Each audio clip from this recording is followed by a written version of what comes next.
I called, like, oh, I'm not sure I can get up there.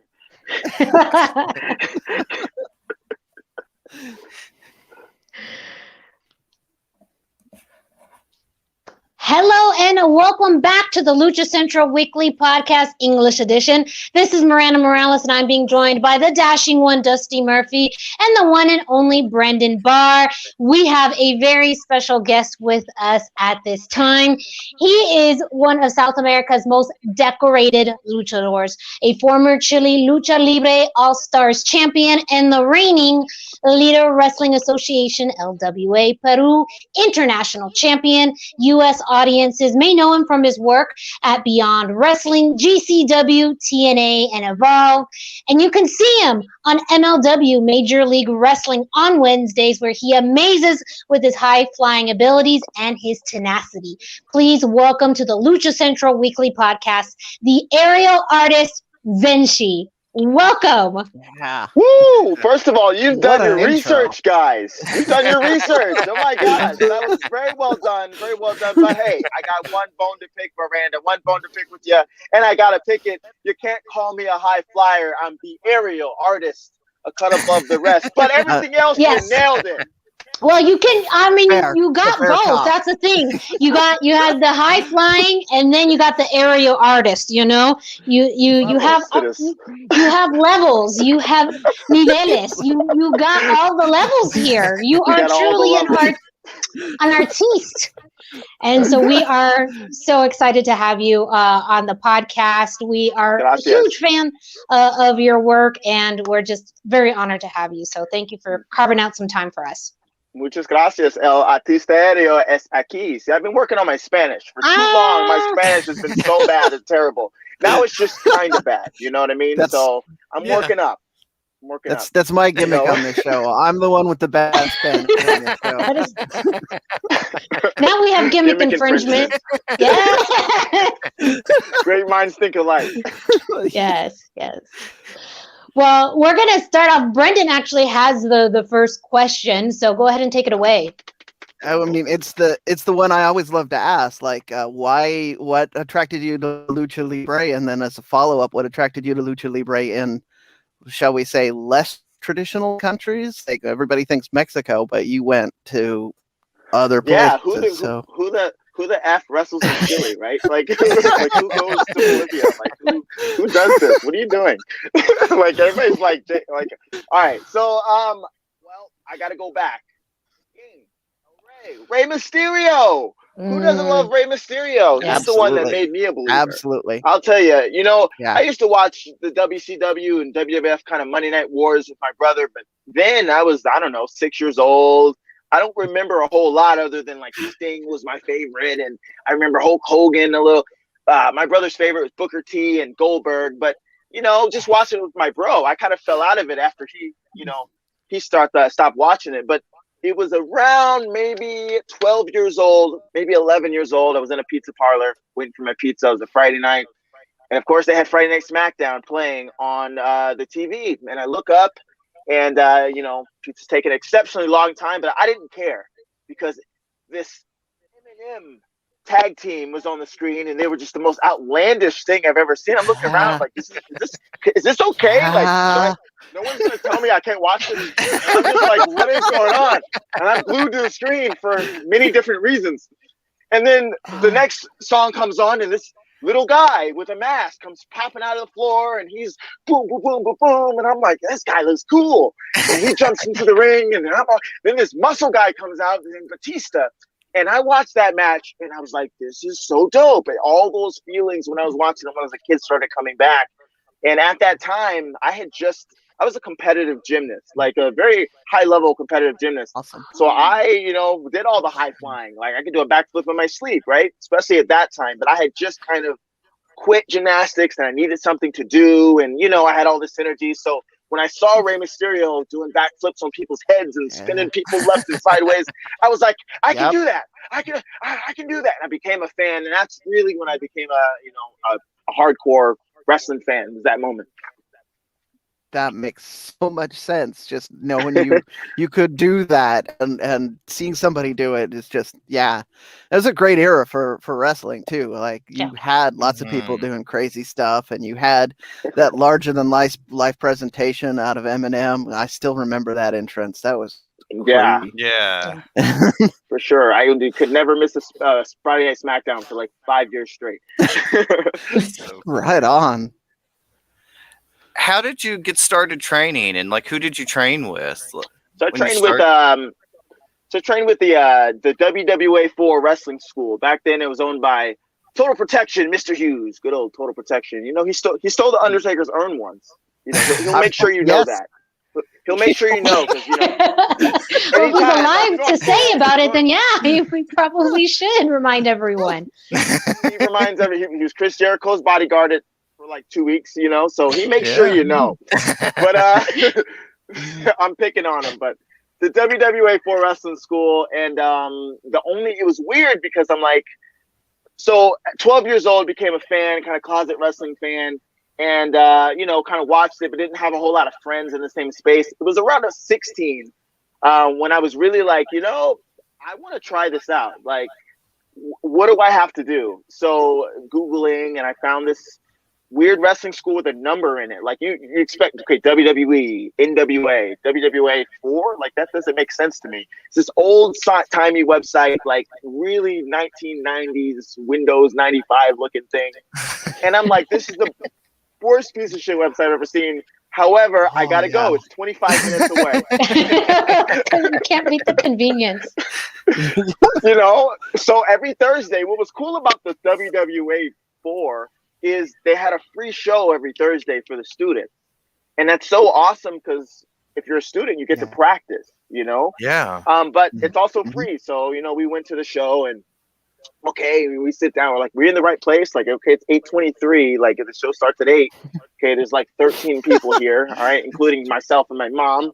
All right, we sit around the ring, and we see the show. That must be him, Mr. Hughes. He's really big, and he's walking around with a scowl, and he's chewing tobacco in his cup. You know, total old school type vibe.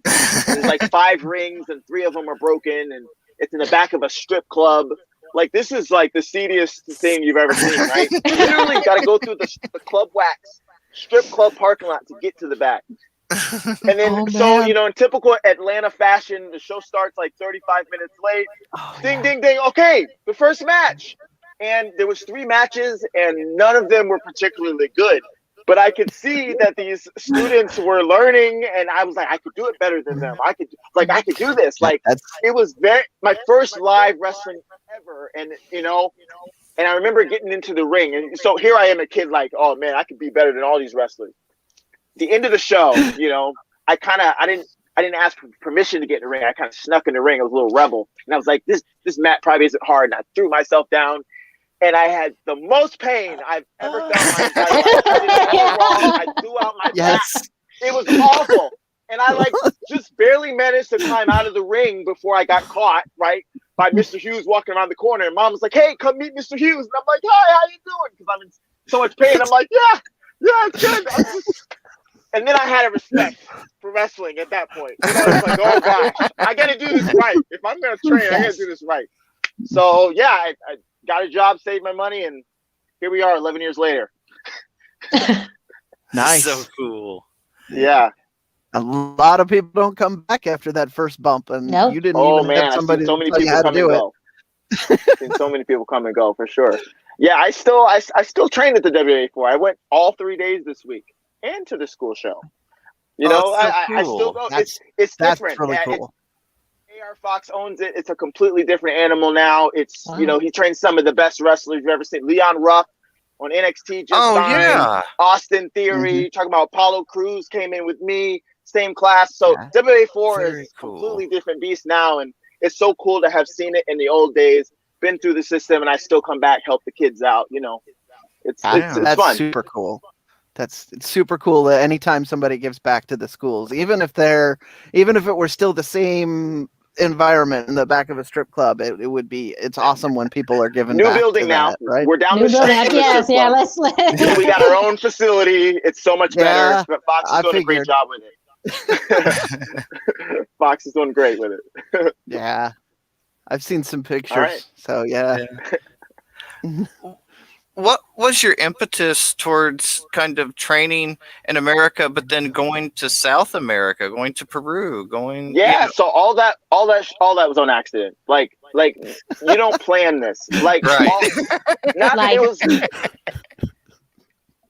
Okay, so I'm trying to like find a good point to begin, because like you have to understand certain things to understand another thing. You know, I'm trying not to go all over the board because I could, but basically the aforementioned AR Fox, he's like my mentor in wrestling, especially coming in at the WWE for my first day of training. He's like, "Hey, who's your favorite wrestler?" And I'm like, "Rey Mysterio." He's like, "Who's your second favorite wrestler?" I'm like, "Matt Hardy." And he's like, "Who's your third favorite wrestler?" And I said, "It never a WWE person." He just goes, "Ugh," and walks away. That's when I learned about independent wrestling. No idea. WWE was just the only thing. Yeah. So, and Fox Especially at the time was someone that was really starting to break into the indies and really kind of increasing his profile. He was our first success, really big success. And every time he would go to like get on at CZW or Dragon Gate USA, he'd come back to the school and let all the people know how it happened, what happened, the insider things. He was kind of the first one, the first soldier, so to speak, right? 3 years my senior. So, long story short, there was a little company in Chile called Chile Lucha Libre. This little group of wrestling family, and they wanted to be part of the international conversation. They wanted to be part of the global wrestling lucha economy, I call it, right? Yeah. And they had this idea to find one of the best wrestlers they could afford and that they liked, bring them there and crown them their international champion. And AR Fox happened to be the person that they found and connected with. So Fox goes and wins this championship in Chile and brings it back to the United States, and everyone's like, "There's wrestling in Chile? Like what? Like what is this weird championship?" But it was legit. Like, you can't take this away from him. It was like a cool asterisk. Long story short, I ended up challenging him for the title and lost. And then he went back to Chile. Well, he showed him the match. He showed all the promoters and everything, and they were absolutely blown away. They were like mind on the floor, and they were like, "We have to have this guy here." And they, along with Beyond Wrestling, was the place that we had that match, and that match really put me on the map in a lot of ways. I got a lot of bookings just from that match. But Beyond Wrestling immediately wanted a rematch. So they scheduled it for Fet Music, and then by the time the Chileans saw it, they were like, "Well, he can put the title in the line again. Like, let's do it." So I got a rematch, even with a loss. And then I won. And then that was kind of crazy. So now I'm this kid that's kind of trying to prove himself. And I beat AR Fox, who's the hottest thing at the time. 1, 2, 3 for this international title. No one knew what it meant. I didn't know what it meant. But that started such a beautiful relationship where I would go back and forth to Chile and defend this thing. And almost 2,000 days later, I still had the title. At 1,995 days is where we got to. Oh, that's so cool. Through the years, they've become my family, to the point where I feel like I'm spiritually from Chile. I learned so much, through my career. And I'm expanding to different countries. So that's the condensed version. It's really fun. Super fun. Can't wait to go back to Chile. Like, they haven't had a lot of wrestling in South America. Mm-hmm. Well, no wrestling in South America since the pandemic. Actually, I was on the last 2 shows in South America since before the pandemic. The last 2 in the main event, and in Peru. And it's just been real tough with the quarantine, 5-month quarantine in Peru and the different travel restrictions. But I will say this: as soon as they have their shows again, I want to be a part of the first show in every country in South America when they come back. I got to. That would be amazing. That's the goal. It's a great goal. Yeah, it's a really great goal. So you mentioned learning about the indies and being spiritually bound to these South American areas. Can you describe for the some of us that like kind of the similarities and differences in the indie structure there versus here? Yeah, so that's a great question. Well, in America, there's no shortage of wrestling shows to be a part of. Well, I'm kind of speaking pre-pandemic too, because the landscape has completely changed now. Of course, yeah. So this was a little more true before last year, but it's still, there's a lot of opportunities here. In South America, Chile, Santiago specifically, has become like the epicenter for a lot of the wrestling in South America. It's probably one of the only places you could be a wrestler and kind of stay semi-active is the Santiago area. Outside of Santiago, there's wrestling in Chile, but maybe one or two promotions here or there. In Peru, there's literally 3 promotions, and one doesn't even run very often. There's 2, and in Bolivia, there's like 2. You know what I mean? In Paraguay, there's 1. In Ecuador, there's probably like 3. Colombia, maybe 3. It's very it's struggling, you know, and part of that is the enormous cost for anyone outside of South America to come there. So think about over time, you got the veterans that were there, they're only getting older.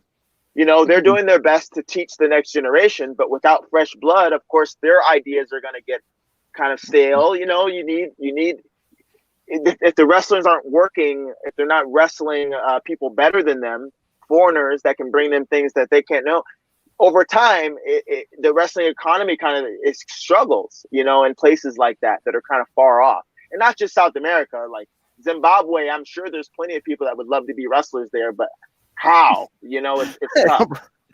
Yeah. So it develops in pockets. So Santiago is a huge pocket, you know. Lima's a good place to wrestle, but it's very different. Very different. Very different. You brought up the wrestling economy a few times. Can you tell us a little bit about your work with Lucha Wear and how that project is, you know, working towards developing and building the wrestling economy in several Latin American countries? You're sharp, Miranda. You're sharp. Yeah. So I got this thing going on. Who likes video games in the room? Anybody knows Zelda? Yes. Zelda, the old Triforce, you know, everything working together. So I created this little thing over the pandemic period, you know, and I had this in my mind for some years, but it took sitting at home, not being able to wrestle, trying to figure out what do we do if we can't wrestle, for you to finally give birth to these ideas. You know, we all got them, right? We all got them. So one of those points is called Lucha Wear. One of those points is called the League of Luchadors, the LOL for short. And one of those points is called We Can Lucha. And I'll speak to that one first. We Can Lucha is kind of like our way of giving back. You know, like I've said, all these years I've been going to Chile. Let me start with this. My first trip that I went to Chile was in 2014. I had just won this title, this bright-eyed kid that's only been in the business a couple of years, blah, blah, blah, blah. Now they want to bring me here, and they treated me like a king.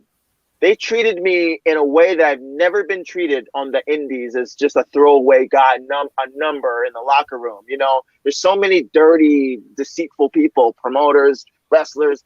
There's a lot of good people too, but especially at that time, like, people like to take advantage of you. It was a different environment in Chile. I was the way I was treated was and respected. To the point where it's like, okay, all right, you make the match. Like, you're here. Like, we listen to you. And I'm like, almost overwhelmed. Like, I'm like, you guys got it wrong. I'm just some kid. Like, I can't handle this. But they trusted me with that. And it was a learning experience. Okay, so then I come back maybe a year later and it's great, blah, blah, blah.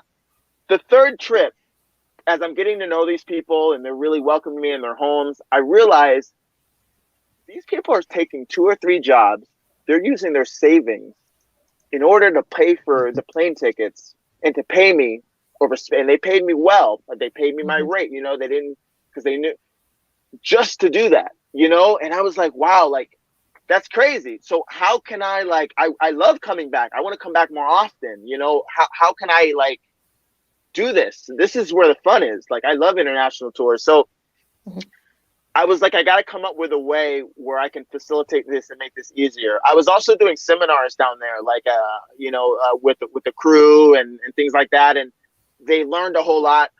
So with LuchaWear, basically that's where we make the money. I have a team of 5 artists, and growing every day. And we pair up with some of the best up and coming and awesome wrestlers you've ever seen. Zeta Zhang, Mr. Grimm, Mr. Grimm Space Mask right here. Facade, you got, these are people that have been good to me. These are people that have been good to me during my career, people that have, always shook my hand in the locker rooms and, would look out. These are the first people I want to invite to this. And basically, with LuchaWear, we get together and make some of the coolest merch you've ever seen. Face masks and shirts and all kinds of things. Check it out, www.luchaware.art. Yeah. And basically, which is a cool name too. Yeah. If I'm talking too fast, let me know. I go all over. No. No. Yeah. Oh, keep going. Okay, cool. So, and actually yesterday we just redesigned the website completely, and we have a sale going on. Everything's 15% off, and I'm just so proud to see where we've come, because it was just a concept in April, and I'm making phone calls and calling in favors, and it's come together so organically. But the wrestlers get a percentage, the artists get a percentage, and then a percentage goes back into the pot so we can keep it going. So that's LuchaWear. That's kind of how we make the money. All right, so what do you do with all these luchadors? I call all wrestlers luchadors. What do you do with all these luchadors? Well, they're together in a Marvel DC type universe called the League of Luchadors. So over time, as we get more money, as we develop, that's our promotion. That's our wrestling promotion. That's our comic. That's our universe. That's our Luchaverse. And you won't believe the cool stuff I have planned for that. But right now, LuchaWear's first. Boom, League of Luchadors. You're going to see more of that maybe towards the end of the year, maybe into next year. And then finally, We Can Lucha. That's giving back. So that's kind of the Triforce. That's really, really cool. I have to say, when I logged onto the website yesterday and looked at it, I was blown away to see my boy Rook Kelly on the front page. So I wanted to give that shout out here so that he can. He trained at the WWE before. We trained together. Yeah, right on. That's awesome. He's a regular up here in Seattle. He's a great guy, and you mentioned the Marvel stuff, and I could just imagine his head exploding when you suggested that to him, because that's all he does is draw himself as a Marvel superhero, shows. It's great. Yeah, Rook's awesome. I'm looking to have a match with him soon. I would love it. I hope you do. I will be there. I'll be in the front row. I guarantee it. So on the LuchaWear site, if I buy some Rook Kelly merchandise, you're saying that's going to go towards all of this. So I'm also supporting those luchadors in South America. Yes, definitely.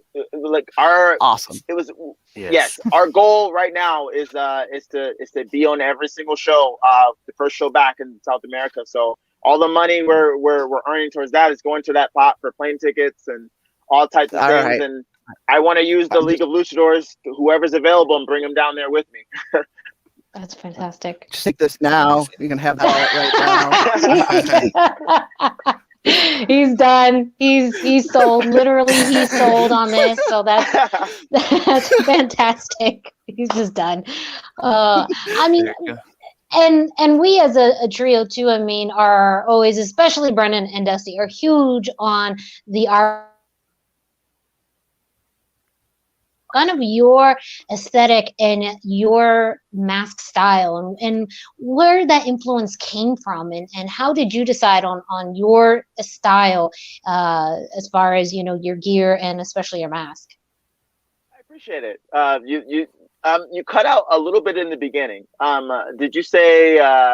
Can you just repeat the first part of the question? Yeah. Just wanted to know more about your style and your aesthetic, more about the history of your mask and your gear, your color. All of it. We definitely want to know. I got a question. When did you maybe individually you have different answers? When did you come across my work? What year or what era? I would say for me, it's honestly been within the past year with the work in MLW. I think for me as probably well. Brendan's probably a little bit longer because he's more familiar with some of the other promotions he Beautiful. worked with. That gives me some context. Okay, so a little tidbit. Back in 2012, September 30th, 2012. So this is maybe 2.5 years, and this is in Beyond Wrestling. My debut in Beyond Wrestling, actually. We got this opportunity, WWA 4 showcase match for our school, right? Myself versus Baron Black, who's you might have seen him on AEW Dark recently. Yeah. In the last couple of weeks, he trained with me as well. He came right in with me at the school, and Fox got us an opportunity at this up and coming place called Beyond Wrestling, and that match is infamy because at the end of that match, I went for a double moonsault and under rotated. Oh. Broke my skull, cracked my skull. Oof. Yeah. You probably have already seen the video and don't even know it was me. That video went viral. Millions and millions and millions and millions of views. Edge has seen it. Beth Phoenix has seen it. Tommy Dreamer, Matt Hardy. Like, I'm sure Vince McMahon himself has seen it. This is before the mask. All that. Tosh.0, World's Dumbest. Ridiculousness. Like, I could be famous off of that, like, if I went that way. Anyway, so this happened, boom. Once I found out I was going to make a full recovery, in my heart, I knew I was good. But I had a lot of decisions to make, right? I had a lot of choices I could have gone. At that point in my career, I wasn't taking this wrestling thing too seriously. I wasn't training like I should. I wasn't taking care of myself. I wasn't keeping my aerial skills up to date. Like I told you, I'm a gymnast. I went all the way up to level 10.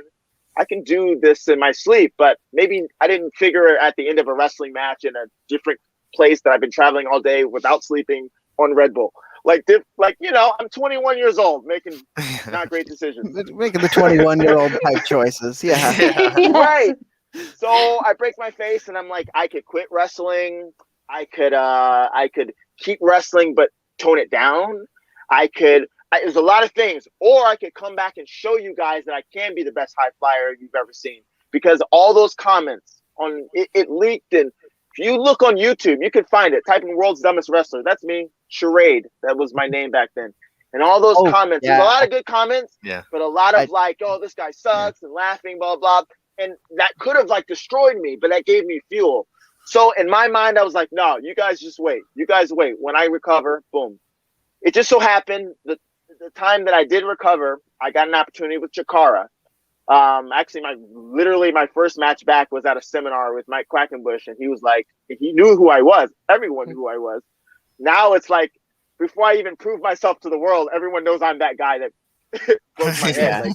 Like, anyway, so then I got on with Chikara, and he's like, hey, you need a new character. You need something that's, I don't know what a charade is. I'm like, I don't know either. And he's like, give me something. So with the mask. But going full circle, Charade was like the Phoenix that rose from the dead, who came back, you know? And the Phoenix kind of gave birth to the dragon, which was Shinron. The dragon had that yang energy. Like, I'm going to show you guys. I had something to prove, you know? Like, I'm going to show you I could do things that you've never seen. Like, that was my energy. After a while, though, 2016 maybe, I had wrestled the Young Bucks. I'd wrestled Amazing Red, wrestled my hero, Matt Hardy. I had done things. I had been traveling. I'd been doing shows and shows and shows and shows and traveling. I was burnt out. I was like, I need something else. Like, is this what it is? And I had to find my zen, so to speak. I had to really kind of separate it. I didn't stop all bookings, but I stopped seeking bookings. Like, I just kind of let it ride. I needed to figure it out. And I figured I needed a new direction. And Zenshi means complete history. It means complete history. So I feel like now I'm a much more well-rounded, complete performer. Shinron was all about high flying, but he didn't really know how to wrestle. You know what I mean? He didn't really know how to like put it all together. Charade was the kid who his first day out gets hit by a truck, but survives and shows that grit. And the whole wrestling world's like, okay, this guy's like tough. You can't take it away. Put it all together. You got the yin and the yang now. I feel like I'm more complete as a performer, person, and Zenshi. So, So that's the history. So the mask, you got the Phoenix on one side, and it's a little more open and exposed, like my face before I had the mask. You have the dragon that's completely covered. And this mask was made by Lunatic Mask in Peru. And I have one for every country that I've wrestled in. So, that's so Peru, cool. Chile, and Yeah, you know. that's very, very cool. That is fantastic. I And it's love also it. that story of you and your travels throughout Latin Yeah. America too, almost that kind of that souvenir, but you have a piece with you always of the places that you've traveled, and it's a representation of your spirit. And again, I mean, tenacity is one of the words that I think of when I think of your matches, and your ability is I always appreciate it. always with that. I mean, wanting to pivot a little bit, you've had a really unique match recently on MLW as part of Tom Lawler's Filthy Island. I mean, that was something else. How do you prepare for a match of something like that? I mean, no ropes, barely a ref. And honestly, I think commentary and the fans, your match against Kevin Koo was definitely one of the more athletic ones out of the entire show, where it was a little bit more comical, but that was pure athleticism. The way that you utilize the ring posts, the tree coming off from a tree. I mean, can you kind of explain how do you prepare for something that unique? Not you're going to be very surprised. I love that match. That was my favorite match that I've had in MLW so far, or maybe in the top two, because I also enjoyed the match with Laredo Kid. Yeah. That was a very interesting match. So, I'm gonna tell you a real story. I'm gonna tell you a real story. Because My favorite I like kind. to keep it in character, but you know what? It's Friday night. Oh man, I'm breaking my own rule here, but I feel like so comfortable with you guys. So we did these tapings, right? So we did these tapings, and dang, I got to be careful.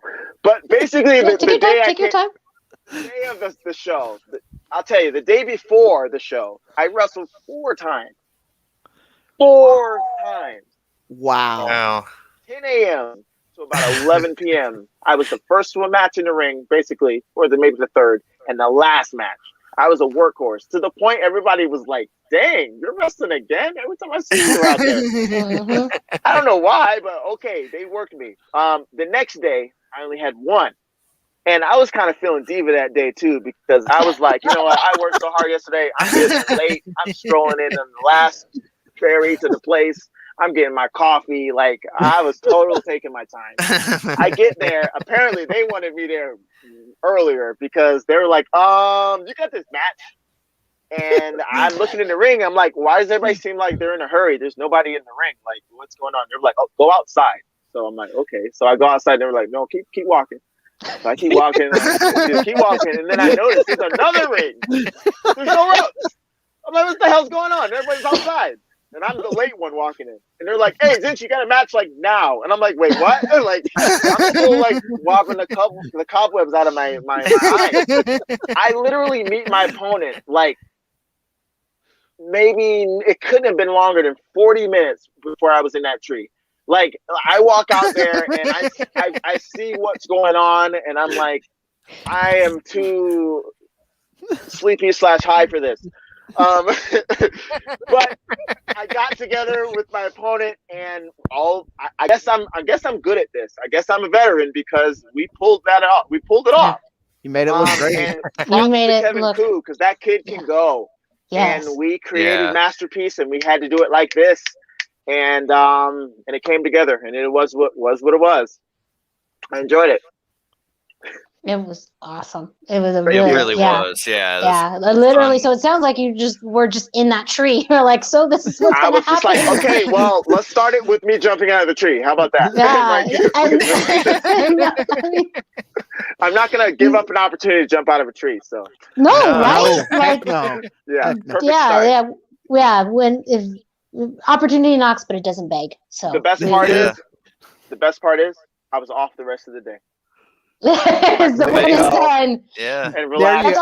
That's all you needed. It was that good. It was that good. I mean, speaking of your opponents, you faced Laredo Kid, Hijo de LA Park, Calvin Tankman several times, Dominic Guarini. Who else on the MLW roster do you have your eye on? Man, it's been interesting. I haven't been able to really get all of the matches that I'd like to have. Especially I had just signed with MLW and I was ready to go, and then we had this giant break, involuntary break, and so that kind of threw a monkey wrench in a lot of things. I had a great match with El Lindemann back in Philadelphia. I really enjoyed that one. I really had my eyes on Myron Reed. And then the clown lost his belt. So we got a new hot prospect in town. We got Leo Rush. Yes, yeah. I'm content to let Leo Rush and Myron Reed work out their bad blood. I don't feel like that's over. And then you got Laredo Kid in the mix, and then he beats Laredo for the title. So Leo Rush right now is coming in hot. He's coming in hot. So yeah, on him, but I kind of want to see where the chips fall, because I feel like we got rematches. I'm gonna let the boys fight, and I'm gonna come in and I'm gonna see what we can stack up. Besides the middleweight division, because it's a little busy right now, I'm all about those style matchups. I love Styles Clash type matches, and something like the open weight title I think it's perfect for me as a wrestler who loves to be free and not be restricted by weight. I would love a shot at Hammerstone and championship. Yes. And I know from his social media and talking with him, he loves wrestling quote unquote little masked guys. So and I like wrestling big beefy guys because I like to show them that I can take you down. That's exactly what Rey Mysterio did. That's why he's such a baller. Right? Like, so it doesn't matter. So I think it would be a great story. Amazing. Hammerstone is also he's part of the League of Luchadors. You can check out the Hammerstone Stormbreaker gear on luchaware.art. Hey. Oh man, that one is sick too. I was looking at that. The great Jack, I got to put the artist over. Jack Purcell. He's an artist in Massachusetts, longtime Shinron fan. He came on with us during the pandemic. He does some of the best. He's drawn for Marvel and DC. He's some of the best detailed artwork. He's the man. So cool. That's very cool.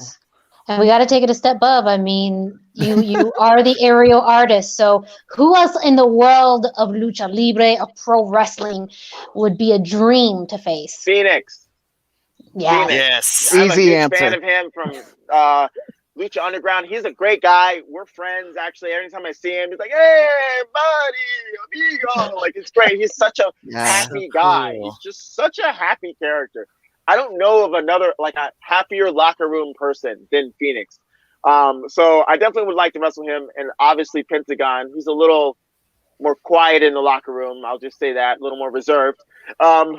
Looks like he's gonna kill me. I look his way. But he can be nice too. I would love to wrestle those guys. Obviously Mysterio, that match never happened. Would love to have that match. Mark Quinn from Private Party. We wrestled back in the day at NEW in a great opener. But it's been a long time, and we're both way better now, and we're both really good friends, and I would love to kick his ass. Let's see. Obviously, I would love to wrestle all of my the wrestlers at the League of Luchadors. Bobby Flacco is our newest one, and we haven't had a one-on-one. I would love to wrestle him. Tankman was on that list for a while, actually. I had been following Tankman, so I'm glad that happened. There's quite a few. There's a lot.